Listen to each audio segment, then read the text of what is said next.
time to be the GOAT. It's time to enter God mode, man, let's get it going. I wanna be the greatest, energy is overflowing. I know I'm stoking the fire, my desire's taking over, not time. Okay, you beautiful friends, welcome back to the Bag of the Semi Truck, and as you can tell, the setup around here is a lot different than it normally is, and that's because this video that we're about to do is a lot different than what we normally do around here when it comes to reaction videos. With reaction videos, whether they're edited down or they just play straight through, I don't pause what we're watching together because for me, it ruins the flow of it. But with something like this feels like it needs to be paused, and that's when I'm going to start commentating over it and all that stuff. So this is something that's new for me and probably new for the channel, but if it, hits on all cylinders, then hey, we could do a part 2 to this and then a part 3 and a part 4, because there is a lot of lore when it comes to Sonic the Hedgehog. And I recently did a reaction to the new game that's coming out where they did 3 episodes of an animation of Sonic X Shadow, New Beginnings, Generations. It's a long title, but I've said in there that I'd be willing to do some, deep diving into the lore, and it looks like this fella over here by the name of Jay's Reviews has done some extensive looking into Sonic video game lore.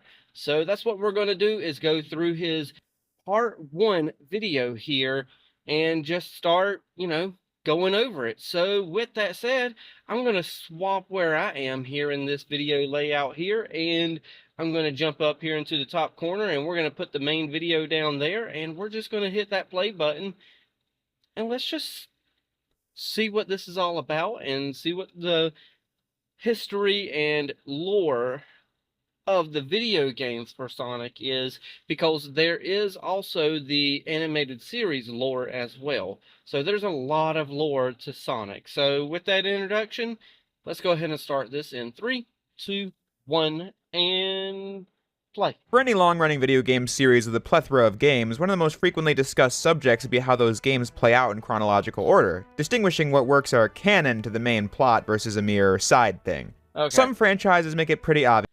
Now, I know that this first beginning spot here, I did listen to the first minute or two to kind of get a gist of what his flow was like and see if I can kind of interact with it.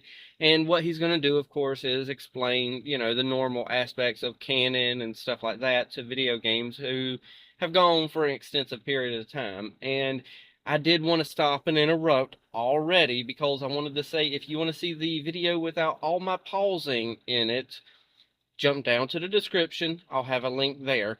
And he also has a part 2 that is an hour and a half long. And yeah, this is just going to be one long video of us talking about this lore. So let's hit that play button again. Going linearly from the first game to whatever the most recent one is, like Ratchet and Clank. Other series are more complicated. However, they, like the Metal Gear Solid or Devil May Cry games, explicitly state what the order of events is, so the only debate is when those details get rearranged. But then you get a franchise like The Legend of Zelda, which has been running for over 30 years and never had a consistent storyline to follow until Nintendo officially published a chronology in the series' art book. Of course, there is then the subject of today's video, Sonic the Hedgehog. This is also a series that's been running.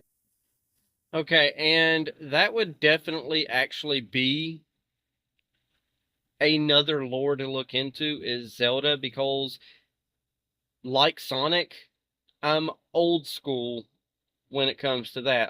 I know the Sonic 1, 2, and 3 games, maybe even a little bit of Sonic and Knuckles, but with Zelda, I don't know. Heck, I'm way before even Ocarina of Time, so that would be interesting to get into that lore too. So let me shut up and hit that play. For over 30 years with a crap ton of games, and while it's largely been one continuity, the people in charge have never really bothered to definitively state how the Sonic series fits together. In 2021, the Sonic Encyclopedia was released, published by Dark Horse like the Zelda Hyrule Historia, which got people thinking we might get a definitive Sonic timeline, but we didn't. I think there are a couple reasons why this is.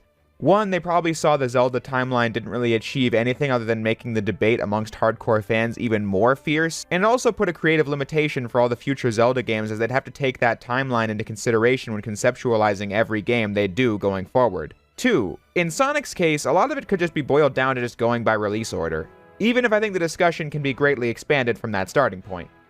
And three, there was this tweet from Justin Thorman, one of the social media managers for Sonic the Hedgehog. Their official position is that everything is canon to the Sonic series, and so when doing social media posts and videos, they feel free to just pick and choose whatever material they want to work with this week, whether that be from the main games like Sonic Unleashed or a spin-off like Sonic Riders. He explains here that fans are free to come up with whatever headcanon they want. This is something I appreciate from the social media team. We really don't need an official timeline of games that they can just change in a year, when it's best left to the hardcore fans, since let's be honest, we're the only ones who care to begin with. Okay, so hold on. I don't think he was a creator that said that, but he was a high up executive. So everything is canon.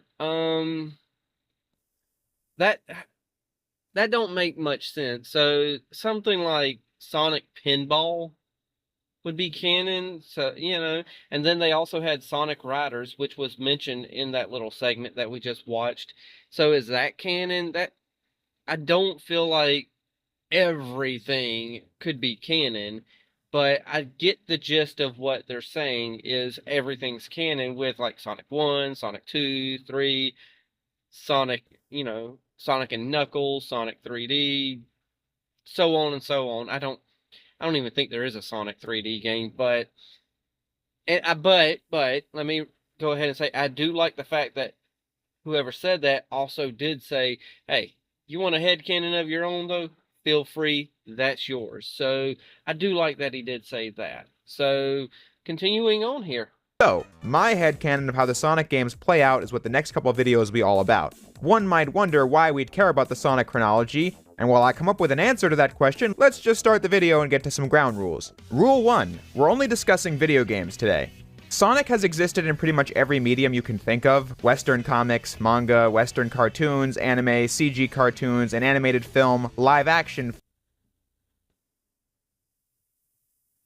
Yeah, and that's why I chose this, because we're only discussing the video game continuity, and you can't delve into the comic books and then go to the animated series, and there's just too much Sonic out there to just say, hey, this is what everything is. And no, just the game has its own lore. The comics have their own lore. Granted, there's the Archie comics and then the IDW comics, but I'm pretty sure those are two separate universes. And then you got the animated movies. And not only animated movies and animated shows, and then you got also the live action movies, which I think Sonic 3 is coming out soon as of recording this. Either way, let's continue. And Films even, but all we're discussing is the video game continuity. Now, pretty much all those other versions of Sonic are alternate universes anyway, but sometimes the games would get prequel comics, and I'm just not going to bother looking too far into those. Games only. If a detail to the Shadow arc is canon to an episode of Sonic X, that doesn't mean it's canon to Sonic Adventure 2, the game that those episodes are based on. Similarly, games based in other continuities don't count either, so I won't be talking about Sonic Boom Rise of Lyric past this moment, for example, as that game was supposed to be a prequel to the Sonic Boom TV series. I also am tossing out Sonic Spin. Okay, so that answered what I was previously talking about with the, everything is canon. So Sonic Spinball, granted, yes, I do got to keep in mind that this is Jay's reviews, lore in his head and continuity in his own head. So I got to keep that in mind, but this is giving pretty much the gist of the whole game lore, in my opinion. So, okay, so his ground rules, pretty much if it's a prequel or something to another, a prequel game to something that's based on a series or something, it's out because it's in that own continuity and not in the video games. And then if it's something like Spinball and stuff like that, and he said Sonic Spinball in general because it makes references to the animated series, that he's not counting that. So, okay, so we got a baseline to work with. If there's kind of some gray area there, he's not counting it. So, cool beans. He's keeping one strict line for this lore. So, yeah, cool. Let's continue. Whoops. And play. Ball, as the game There we acknowledges go. characters from the Sad AM Sonic cartoons in the 90s, which is not canon to the games. Rule 2. No crossovers. Sonic appearing alongside other brands is cool and all, but it's a complete non-factor in this video. So Sonic's LEGO Dimensions campaign is to be disregarded. And also, sorry to say, but Sonic saving the Nintendo cast from Taboo in Super Smash Bros. Brawl is not canon. Rule 3. If a game has no story, then I can't count it. This should be self-explanatory, but I just mean to say that Sonic and Sega All-Stars Racing won't get a spot in the video because it's a crossover, but even then, if I was counting those, there's no plot, you just race. So I can't put it anywhere on a timeline even if I wanted to. Rule 4. In the games from the 90s, the plots would change when going from Japanese to English. These are differences I can go over in the various games, but largely we'll be sticking to the original Japanese stories and explaining what differences exist. Okay, hold on a second. So, with this video that I'm going from, all you're going to mainly base it off the Japanese lore? Okay, considering I'm obviously American and English and, all that, but I'm figuring that someone who is also, I'm presuming American, would stick with American lore, but he's saying he's going, you know what? Maybe it's probably because the Japanese lore is primarily the same as the English lore, so let's just go with this and see what happens. So yeah, play again. On a game-by-game basis. Finally, Rule 5. As established, this is pure headcanon, meaning everything I say here is just how it makes sense to me. Sometimes official statements will be taken into account and other times they'll be tossed out if I think it presents a problem for the timeline. That's not to say I'm smarter or better than anyone who actually works on the games, I'm just saying that some details will get rearranged that might go against what is officially known and has been said, but hear me out because I think it'll be a fun ride in the end. And this isn't a rule, but I figured I'd mention this. Since this is a 3-part video series, if you think a game has been left out by accident or something, I encourage you to keep an open mind as it'll probably get brought up later in the series. Without further ado, I see no better place to begin than with the first game, Sonic the Hedgehog for the Sega Genesis.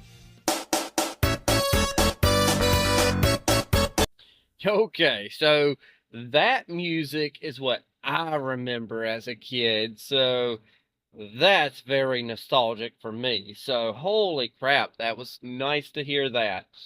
So yes, okay, so I said it earlier, I gotta keep in mind that this is his thoughts and his pretty much headcanon in his own head, but I am using it as a reference point for the lore in general as well, because he is going from official sources as well. So, cool beans, let's keep going, and we're starting off at the first game, and play.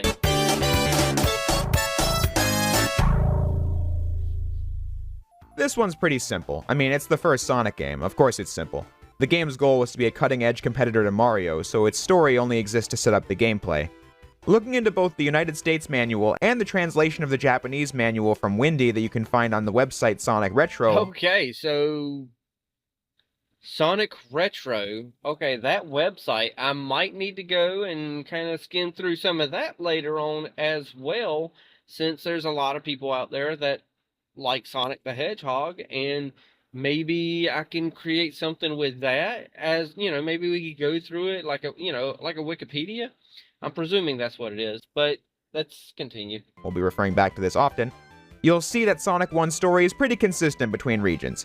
Sonic the Hedgehog is a super fast blue hedgehog exploring South Island until one day Dr. Ivo Robotnik is capturing the tiny animals on the island and trapping them inside his machines called Badniks to use them in his quest to take over the world. It's now up to Sonic to race through the 6 zones, Green Hill Zone, Marble Zone, Spring Yard Zone, Labyrinth Zone, Starlight Zone, and Scrap Brain Zone to put... Okay, to be honest, I didn't know all the names past Green Hill and Marble Zone, so to see Green Hill Zone, Marble Zone, Spring Yard, Labyrinth, Starlight, Scrap Brain, that's good information, because after just the first couple zones, you kind of just, not to kind of be punny, but you kind of just zone out the rest of the zones. So, yeah. Oh, okay, let me be real. Okay. I did remember Labyrinth now that I'm thinking about it because I understand it's just a big old giant maze and it was a headache to deal with. I remember that now. But for the most part, you kind of zoned out and you don't remember the names of the zones. But, Green Hill Zone, Marble Zone. Okay, this is good information. I like this. So, yeah, let's continue. Stop to the Doctor's diabolical scheme. In order to fully save the day, Sonic must travel to the special stages to nab the 6 Chaos Emeralds to keep them out of Robotnik's hands. They don't do much else in this game besides that. And that's pretty much it.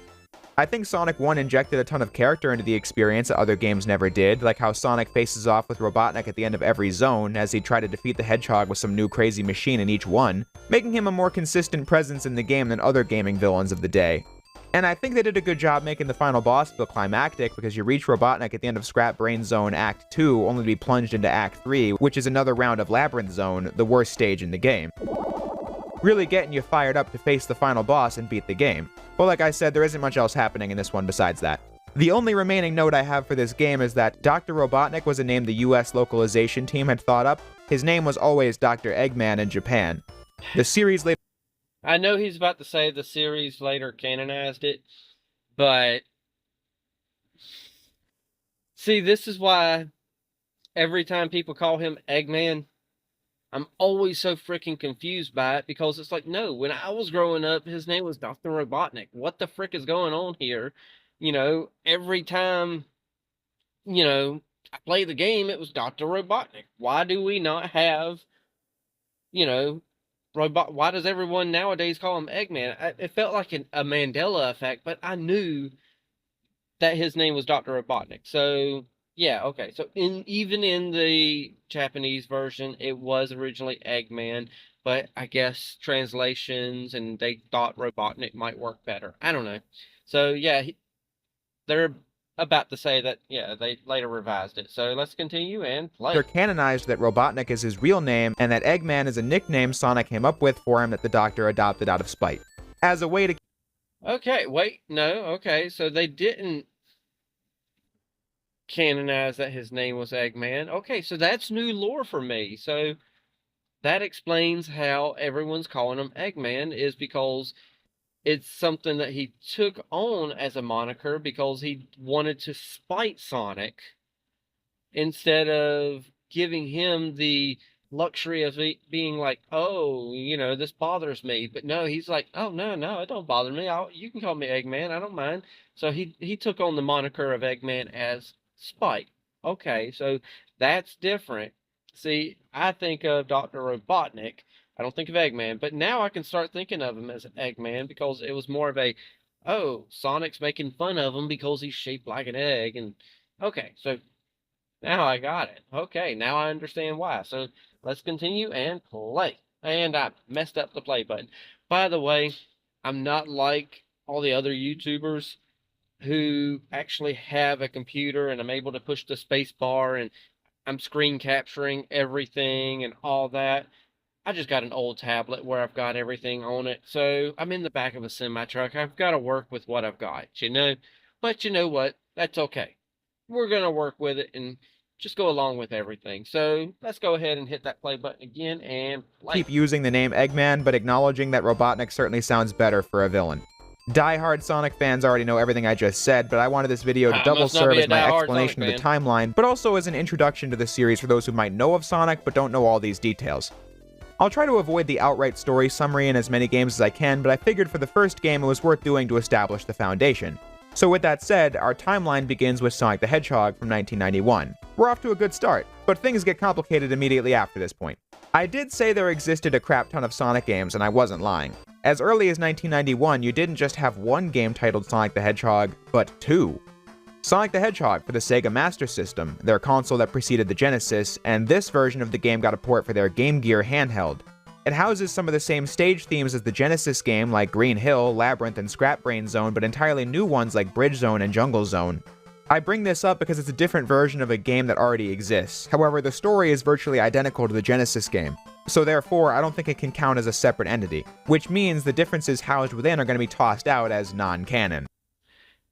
Okay, so I also noticed that, granted, the gameplay does have to be different, but I see it more of a side scroller that you got to follow along the screen as opposed to making your own path in the Game Gear version. So, it's a little bit of a, small little detail that I picked up on, but hey, good information nonetheless. Let's continue and play. Sonic and Robotnik can only meet for the first time once, right? So therefore, we might as well just go with the Genesis game. However, the handheld version of Sonic the Hedgehog 2 is a different story entirely. Sonic 2 was the debut of Miles Tails Prower, Sonic's new sidekick.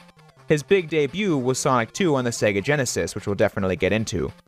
But there was also another Sonic 2 with a unique plot instead of stages from the console version. The plot of the handheld Sonic 2 is that Tails has been captured by Robotnik and you have to spend the entire game trying to rescue him. He's not playable in this one. Placing the handheld Sonic... Okay, so Tails' first appearance wasn't in Sonic 2 on the Genesis, it was on the Game Gear. So, more lore. Something I didn't know about. So, let's continue. Play. Sonic 2 on a timeline alongside the console version is where we run into the first continuity conundrum. In the backstory of the handheld Sonic 2, it's made clear that Sonic and Tails already know each other. The backstory of the console Sonic 2 details how they met before the events of that game. So that should mean that the console version comes first, right? Well, the Japanese backstory of the handheld game mentions that this game is after Sonic defeated Dr. Eggman on South Island, a direct reference to the events of Sonic 1.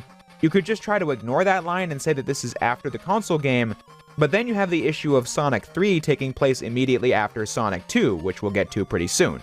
You'd then have to make the case that Sonic 2 on Game Gear takes place after Sonic 3, which just doesn't make sense given the fact that the Game Gear Sonic 2... Okay. I've got to remember that this isn't a reaction video. I was about to say something as the video was playing. Okay, so they had like a ton of games come out for the Game Gear and the freaking Genesis, and just everything's not lining up. So, okay. Never mind my thought right then. Let's just continue with this and see where it goes. Play. 2 introduces Silver Sonic at the end of the game, the Doctor's first attempt at making a robotic Sonic. Sonic 3 features Mecha Sonic, a creation far more evolved, clearly. So either he decided to go backwards in technology, or this game just has to be before all that. So here is an example of headcanon. I'm going to alter the details here to make some sense of it all. Let's just say that Tails' backstory of meeting Sonic takes place as described in the console manual for Sonic 2, and then the events of Sonic 2 on Game Gear takes place, Tails' rescue.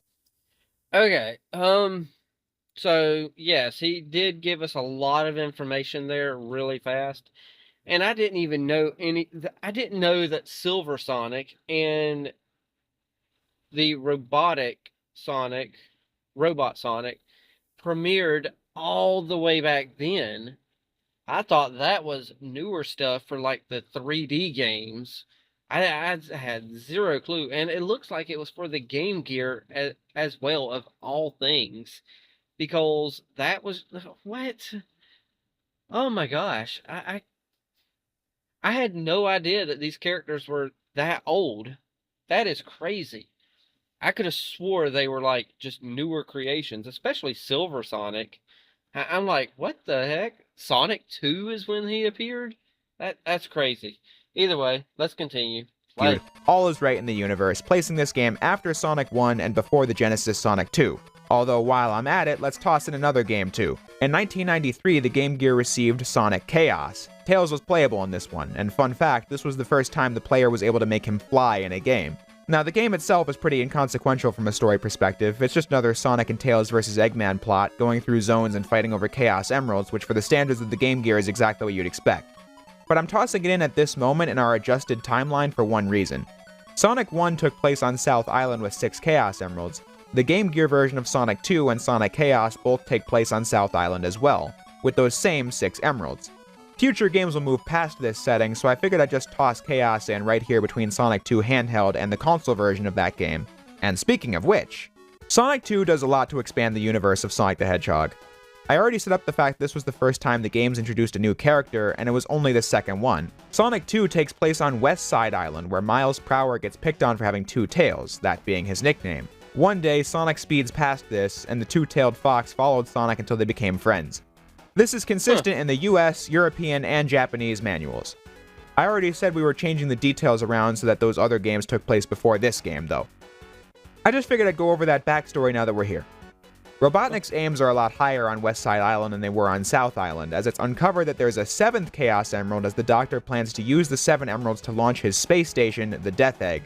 His cease and desist from Lucasfilms must have got lost in the mail. If that wasn't enough copy... Wait. So, he was supposed to be releasing... Yeah. Okay, so they introduced a 7th Chaos Emerald. Okay, cool. Sonic 2, and I'm surprised they haven't even said nothing about the Spin Dash as well yet, because I could have swore that was introduced in the game that he's talking about now.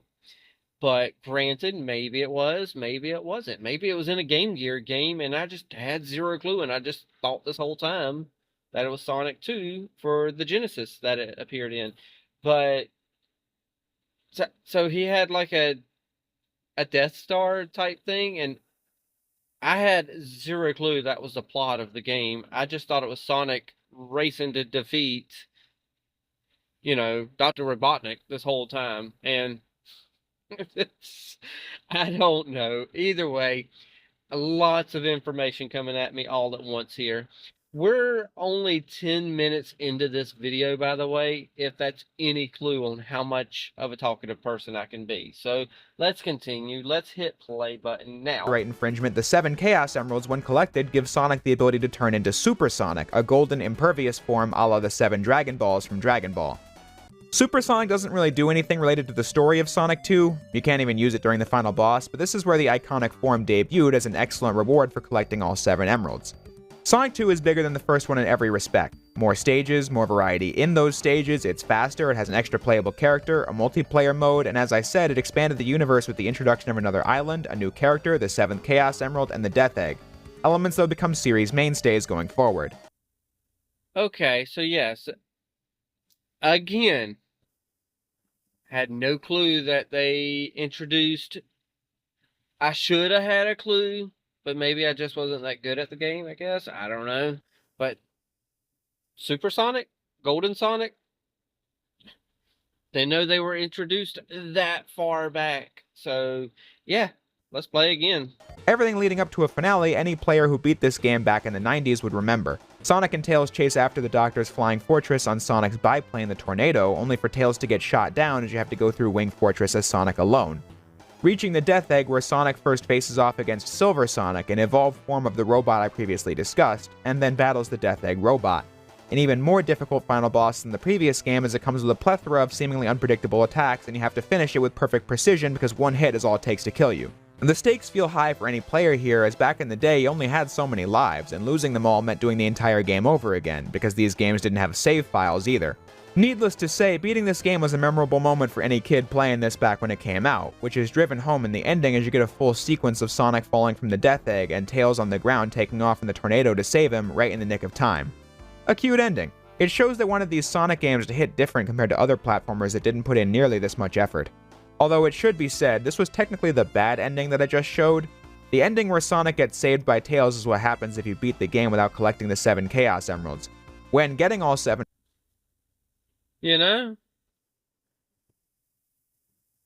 Hold on, I've got the thought in my head. I just got to find it again. Huh. I know, see, it threw me off. I was about to say something, and then I seen that he was about to talk about, the Super Sonic ending with the 7 Chaos Emeralds, but... Oh, I remember the thought I was going to say now. Maybe Sonic has better lore than Mario. Hey, I'm just being honest. Just listening to what's going on right here feels like it's got better lore than Mario has. So, just saying. Let's continue this and play. Emeralds, Super Sonic just flies down to the ground, Tails showing up with the plane, but Sonic doesn't need his help. Fans remember the No Emeralds ending more fondly because of the fact that the sidekick had a real moment to shine right before the credits, and I think that's worth mentioning. But technically the 7 Chaos Emeralds ending is canon, as we shall see. But for right now, it goes without saying that Sonic 2 on Genesis takes place after Sonic Chaos in our timeline, and we're good to go with that. Now as for where we go from here, I already mentioned that Sonic Spinball gets tossed out because it shows characters from the US cartoons in it, and for the same reason, Dr. Robotnik's Mean Bean Machine is also getting removed since it's a game taking place alongside the adventures of Sonic the Hedgehog show. We also... Come on now, let's put Mean Bean in there somewhere. That was a fun game. Either way, let's continue. Already covered Sonic Chaos, which was released after Sonic 2, which means the next game to talk about is Sonic CD from 1993. For all intents and purposes, this was the next mainline Sonic game released, despite not being called Sonic 3, instead being made for Sega's CD add-on to the Genesis. I actually own a complete in-box copy of this for Sega CD. I don't own a Sega CD, but still it's a nice collectible to have alongside my copies of Sonic 1, 2, and 3. This game is one where the US manual has to be disregarded. Some of the details are fine, but the writers have made a critical mistake here. Sonic CD introduces a new character, Amy Rose, into the games. The US manual calls her Princess Sally from the Sonic Sat AM show that was on at the time. I'm not even sure if you can call that a mistake. They might have done it because the name would be more familiar to the US. No, that's got to be a mistake there. I mean, Sally, the characters don't even look nothing alike. That's got to be a clear mistake. But, you know, oh, I do like where I got it paused, though. We're able to actually read, this part of the manual. So let's go ahead and read that while we're at it. So, Sonic, where are you going now? Sonic the Hedgehog looked over his shoulder at Princess Sally, the young hedgehog. See, they don't even look alike. That's a mistake right there. The young hedgehog who was racing hot on his heels. To Never Lake, he called back. Why Never Lake? Sonic slowed down a little bit so he could explain. Ever heard of the little planet? Isn't that the tiny world that orbits around Mobius? Princess Sally asked. The one with the special stones that alter time and change everything around them? I heard that the planet's full of places that are completely ignored by the passage of time. Yeah. On the last month of every year, the little planet appears, and so on and so forth from there, because we have no idea what was being said after that. So, yeah. And as y'all can tell, if I read out loud, sometimes my words get a little jumbled, so sorry about that, but hey, it is what it is. Let's continue this, though. Sally, nope, that's a mistake. Sorry. And play. Kids playing the game, but it's not an accurate reflection of the game because it's Amy, a new character. As for what the plot of this one is, Little Planet is a star that hovers over Never Lake for 1 month of the year. Dr. Robotnik has tethered Little Planet to a nearby mountain so that he can get onto it and use the time stones that reside there to control time and take over Little Planet. Sonic arrives in the scene to stop him. But Sonic has a couple of forces in his way this time, not just the Doctor and his various mechs. Sonic has to gather the time stones to travel back in time himself to undo the damage Robotnik has done in the past so the future of Little Planet can remain positive. If you destroy Robotnik's robot generators in the past, you create a good future where technology and the local wildlife and plants live in harmony. Okay, hold on now. So, on Sonic CD, we got Sonic going back in time to stop Robotnik / Eggman. I mean, come on. This is some freaking lore here, y'all. This is crazy stuff. It's not crazy in a bad way, but jeez, come on. Play. But if you don't, a bad future is created with pollution and deforestation. In the present, Amy has followed Sonic here, being a fan of his, but this gets her captured by Robotnik's latest creation, Metal Sonic, the greatest of all robotic Sonic doppelgangers. The one that fans liked the most, as Metal Sonic would become a recurring villain throughout the series, unlike the other robot Sonics I've mentioned. Metal Sonic left an impression, I think because of how he was the first robotic Sonic that actually resembled Sonic, but just looks lifeless in every way that Sonic was, well, the opposite of that. I don't know, he just got a cool design. His boss fight leaves a lot to be desired, though, as you have to race past him in Stardust Speedway Act 3 as he slams into a door and is never seen throughout the rest of the game. In the end, Sonic saves Amy, defeats Robotnik, and frees Little Planet. It's a pretty self-contained story at the end of the day. However, it was always debated amongst fans where it took place in relation to Sonic 2 and Sonic 3. Some people argued it could be after Sonic 3 because Metal Sonic is the robotic Sonic that stuck around in later games when Sonic 2 and 3 had Silver and Mecha Sonic. Then, others argued that since Tails is not in CD at all, it probably was after Sonic 1 but before Sonic 2. The debate was finally laid to rest in the recently released Sonic Origins collection, which established after almost 30 years that yes, the official position is that Sonic CD takes place before Sonic 2, which means that for... Really? I would have thought that you was going to put Sonic CD after all this. So even officially, Sonic CD with Mecha Sonic, Metal Sonic. Well, there's so many different robot Sonics that I'm kind of starting to confuse them now. So not not Mecha, but Metal Sonic. Metal Sonic is the big one. So since they put Metal Sonic in there, I say I would have put it after Sonic 2, but that's just me. Maybe it's because Tails isn't in this game, or at least it doesn't look like he is. Either way, let's go and continue. our timeline, Sonic CD goes between Sonic 1 and the handheld version of Sonic 2. Works for me. Now let's get back to where we left off at the end of Sonic 2. The Death Egg was taken out of the sky by Sonic and crash lands on a floating island known as Angel Island. The impact causes the island to crash into the ocean.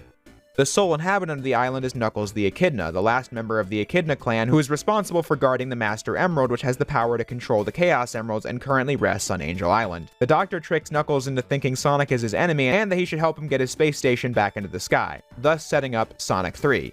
But this is an interesting game for many reasons, in that it's two games. Sonic 3 was released in early 1994 in order to promote Sonic's McDonald's Happy Meal toys. Okay, now I gotta remember that this is Sonic 3 for the Game Gear, because, yeah, so Knuckles premiered in the Game Gear See, there's a lot of Game Gear games that have a first for Sonic. Okay, so yeah, cool. And I'm kind of liking Knuckles a little bit more now, knowing his backstory, that he's the lone survivor, of a tragic event. So, okay, cool, let's continue. Sonic 3 is only half the game, as the second half was released at the end of 1994 and was called Sonic and Knuckles. The cartridge of Sonic and Knuckles had a slot on top of it where you could put the Sonic 3 cart inside it, where it combines the two games into one, Sonic 3 and Knuckles. Sega seriously split this game in two for the sake of a McDonald's promotion. You can see where their priorities were at this point over the actual art of making games. But at least we have Sonic 3 and Knuckles, the complete version of the game that is indeed the canon version of the story.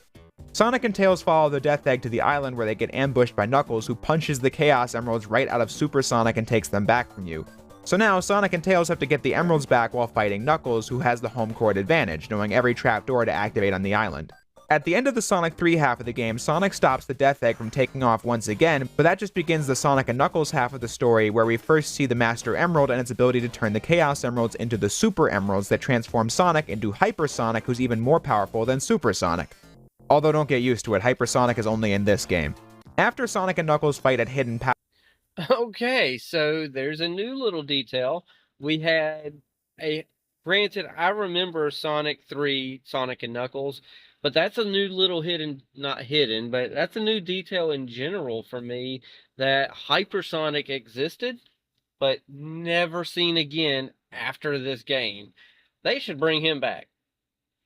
I'm just saying, if they want to have a good callback to something that's in the past, that's what they need to use, is Hypersonic. So let's continue. Alice Zone. Robotnik reveals his true nature to Knuckles by stealing the Master Emerald and gets away on the Death Egg as Knuckles realizes his mistake and teams up with Sonic and Tails, leading them to Sky Sanctuary Zone, where you contend with the elite Egg Robo Mechs and Mecha Sonic as you climb up as fast as you can to catch the space station before it gets off-world, culminating in Hypersonic chasing after the Doctor to retrieve the Master Emerald and bringing it back to where it belongs, having reached an understanding with Knuckles.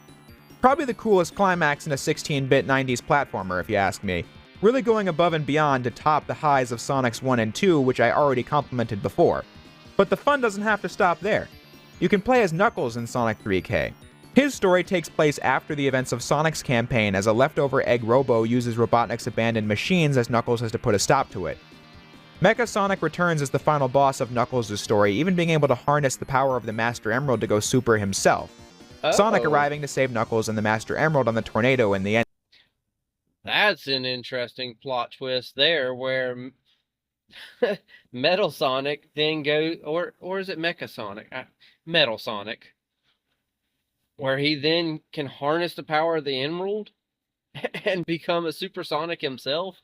Holy crap, there's some intricate stuff in here now. Maybe I should go and do it like start deep diving into some Mario Brothers lore and see where that takes me, and then I can kind of be like, I don't know which one's better. Right now, I'm starting to think though, Sonic lore might be better than Mario Brothers. So let's continue. Not much really happens here, but still, it's pretty cool that they didn't just make Knuckles playable in Sonic stages, they gave him unique level segments and a storyline that follows the Sonic playthrough. A very cutting-edge game Sonic 3 and Knuckles was.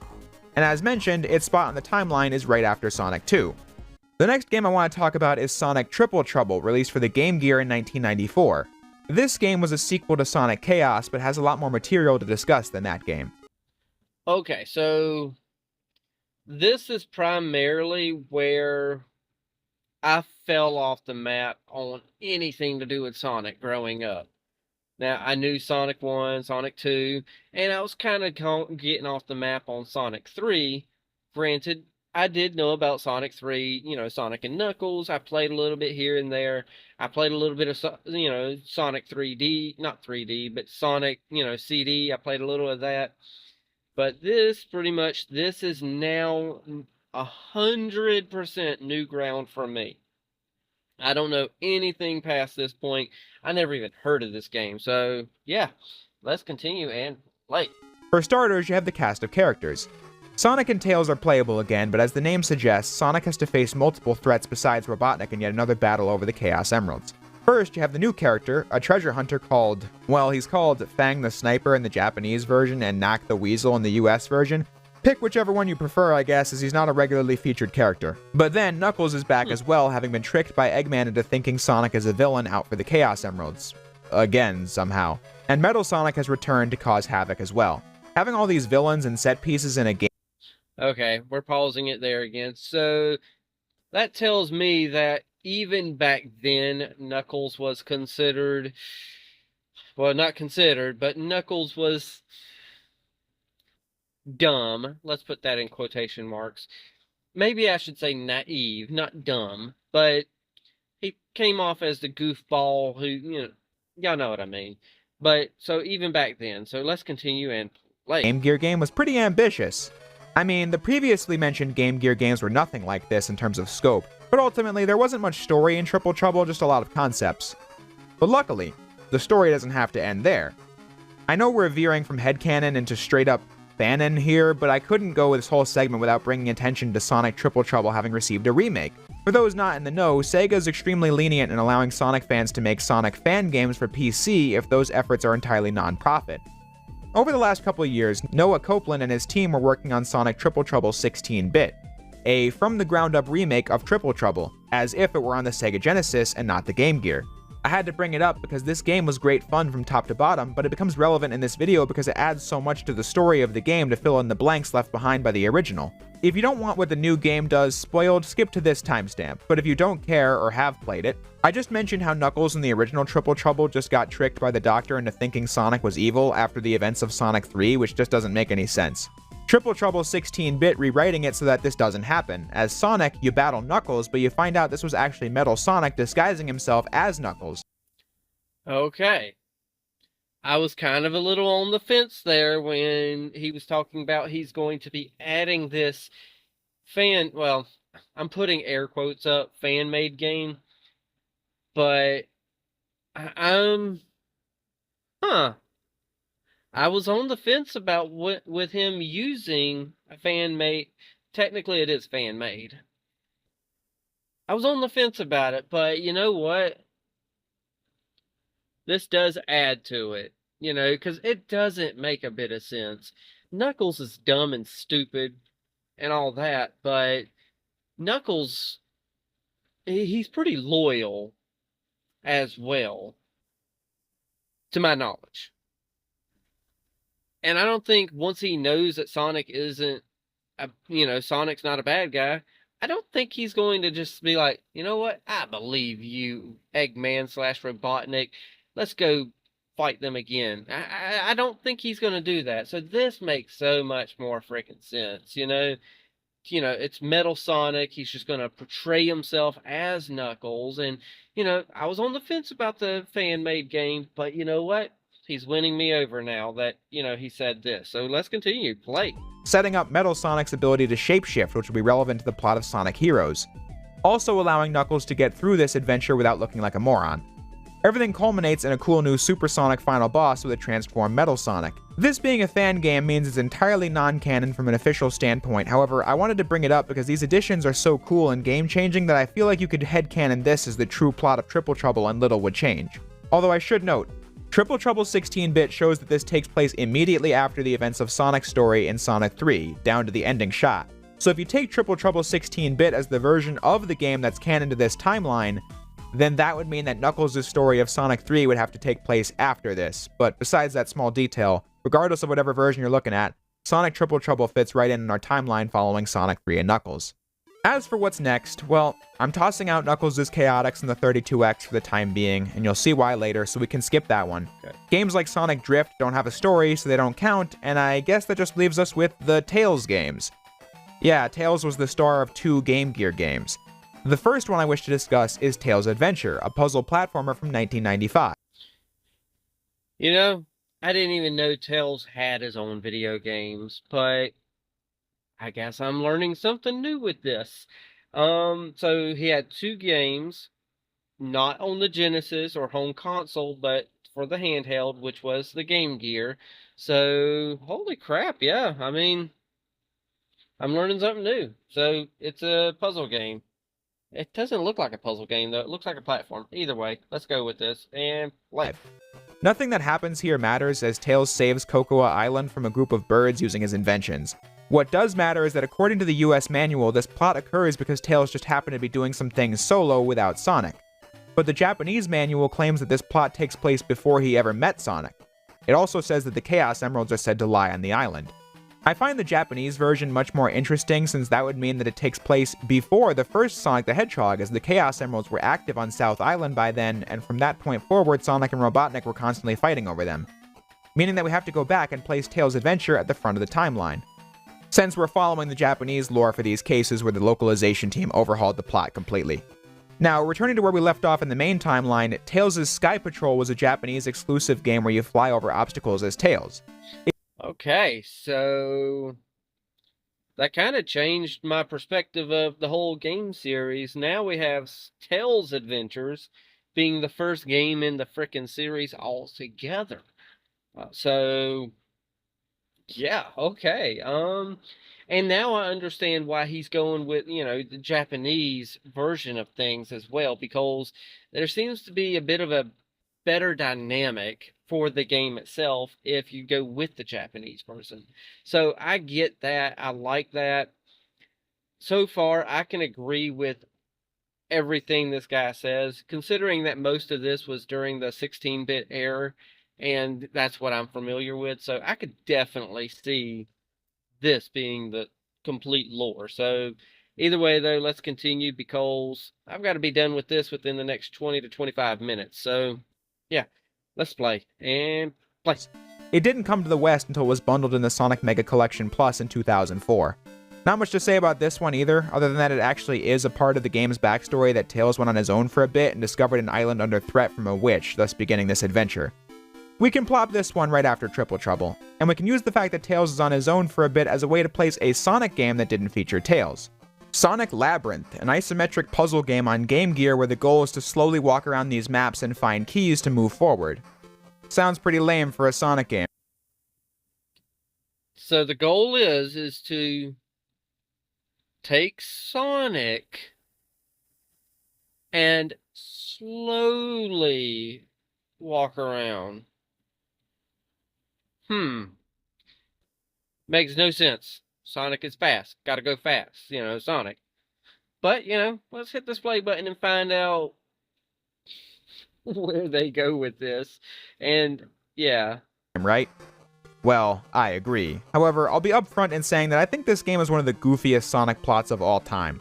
Dr. Eggman's gotten fed up with Sonic and has decided it's time for the ultimate revenge. He has a robot get into Sonic's house, and instead of just leaving behind a thermal detonator, he replaces Sonic's shoes with identical slow shoes, which makes him ultra slow, forcing Sonic to go through this maze to get the Chaos Emeralds, the only power capable of stopping these ludicrous shoes. Gotta hand it to the Doctor. He's nothing if not creative.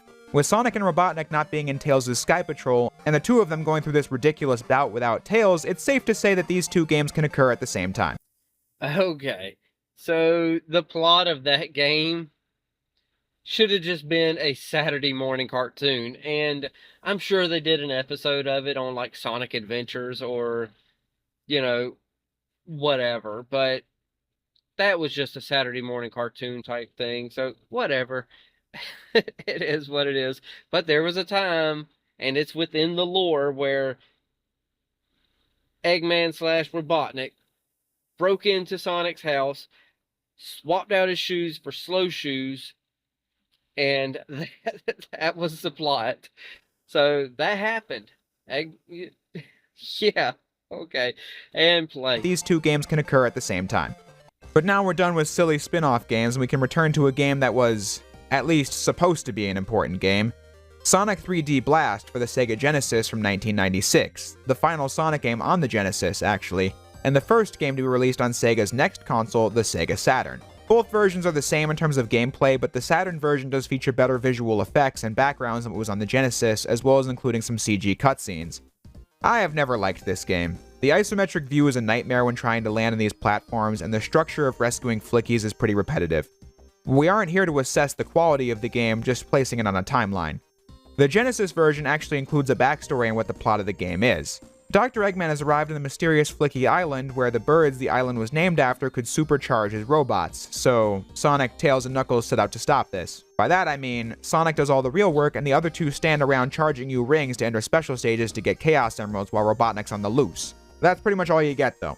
There's an exclusive final boss fight you get when collecting the Chaos Emeralds, but the point of the game is rescuing birds, and that's exactly what's achieved by the end. Never said it was going to be a banger in terms of story and lore, just that it was. Okay, so I know I'm a bit late saying this because they mentioned it all the way at the beginning of the video, but flickies. I had no idea that was what the creatures that come out of the robots were even called whenever I was playing the games back in the day. So, I don't know, flickies. Kind of sounds weird, but it is what it is. So, let's continue this, and we don't have that much longer, like 3-4 minutes at the most, but it says there was a 16-bit game fan remake made of Sonic 3D Blast, and honestly, 3D Blast looks atrocious, but it was their first time, possibly their first time, attempting 3D stuff. I think no, I'm not even going to say that because I know I'm wrong, so let's continue. Play. Also got a 16-bit fan remake. It doesn't add much to the plot besides references to past and future games, so I won't go into it much like I did for Triple Trouble, but I decided it was worth a mention. But anyway, you can put 3D Blast after Labyrinth and be done with that. But we're almost done with the 90s portion of the video, as we now get to talk about the Game Gear tie-in game to 3D Blast, Sonic Blast. This game sucks. I mean, it plays pretty poorly, has levels that are either way too easy or too difficult to get around, it's visually unappealing, and is just no good. But what I find so funny about this game is that it's pretty much the culmination of everything I've been saying about the regional differences between the games back in the 90s. The manual of G-Sonic, the Japanese version of the game, is this detailed scene on South Island with dialogue and everything where Eggman announces his grand plan with the Chaos Emeralds as Sonic and Knuckles set off to stop him. But then the manual of Sonic Blast is just this utter crap about a new island appearing out of nowhere that's shaped like Eggman and Knuckles just happens to be around and guess we're gonna go stop him. Crazy how that's like a completely different story from the Japanese one. Localization teams back in the day really could just make up whatever they wanted. It's Sonic Blast, who's gonna notice? The game has no story when you play it, you just pick Sonic or Knuckles and play. So yeah, the manual can just make up whatever to justify it. I still don't know why you'd make up something completely different from what was written before, but still, it happened. Let's just plop this one after 3D Blast, although I suppose it doesn't. Okay. I know I said something during him talking about Sonic Blast for why you would make a 3D game like that for the handheld. I don't know, but y'all probably might have heard me say that looks atrocious, but that game looked horrible. And I completely agree with him saying it probably sucked. Even though I never played it, I'm in agreement with him. It sucked. So either way, last 2 minutes here. Let's see what they have. I might pause, I might not.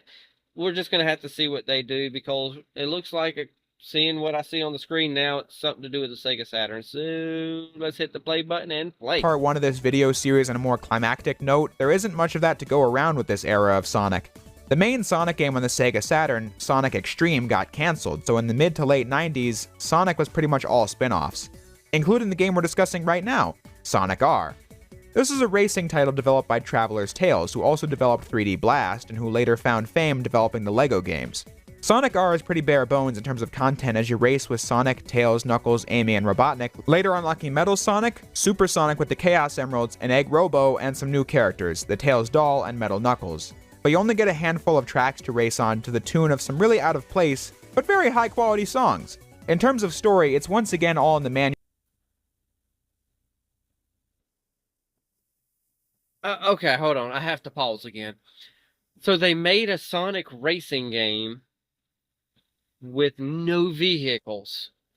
It's literally Sonic, Tails, Knuckles, Metal Sonic, the Eggbot looking thingamajig that they just said, just running on the screen through a track.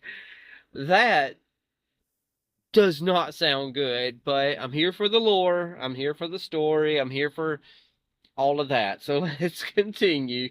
As Sonic and his friends get mixed in with this Grand Prix for the Chaos Emeralds, the usual fare, and it can be safely placed after the Blast games.